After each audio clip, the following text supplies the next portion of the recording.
కాలజ్ఞాని శ్రీ పోతులూరి వీరబ్రహ్మేంద్ర స్వామి మఠంలో పీఠాధిపతిగా వీరధర్మజ వెంకటాద్రి స్వాముల వారు ఈరోజు పట్టాభిషేకం కావించబడ్డారు.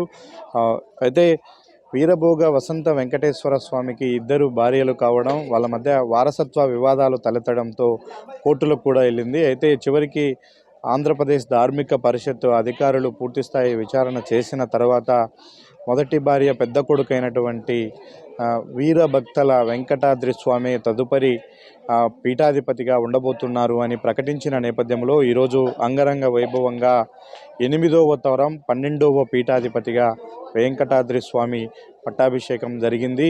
ఈ రోజుటి నుంచి ఆయన పరిపాలనలో ఈ బ్రహ్మంగారి మఠంలో పూజాది కార్యక్రమాలు, ఉత్సవాలు నిర్వహించబోతూ ఉన్నారు. దీనికి సంబంధించి ఇప్పటికే అనేక పీఠాధిపతులు అలాగే స్వామీజీలు కూడా ఈ ఉత్సవంలో పాల్గొన్నారు. మరోవైపు స్థానిక ప్రజాప్రతినిధులు కూడా, అధికారులు అందరూ కూడా ఈ పట్టాభిషేక కార్యక్రమంలో పాల్గొన్నారు. వెంకటాద్రి స్వామి బాధ్యతలు చేపట్టిన సందర్భంగా ఇక్కడికి వచ్చినటువంటి పీఠాధిపతులు ఏం చెప్పారో ఒకసారి వాళ్ళ మాటల్లో వినే ప్రయత్నం చేద్దాం.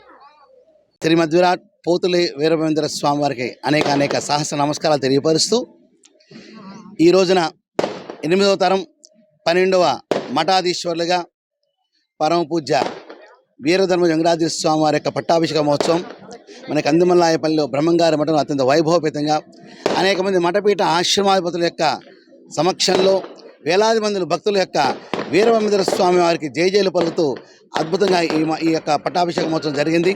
గత 4 సంవత్సరాల క్రితం ఏర్పడిన వివాదం చిలికి గాలివానగా మారి అది కోర్టుకు వెళ్ళి అనేక మలుపులు తిరిగి ఆఖరికి 4 సంవత్సరాల క్రితం మా విశ్వధర్మ పరిరక్షణ వేదిక ఏదైతే నిర్ణయం తీసామో అప్పుడు ప్రభుత్వం అదే నిర్ణయం తీసుకుంది, ఇప్పుడు ప్రభుత్వం అదే నిర్ణయం తీసుకుంది.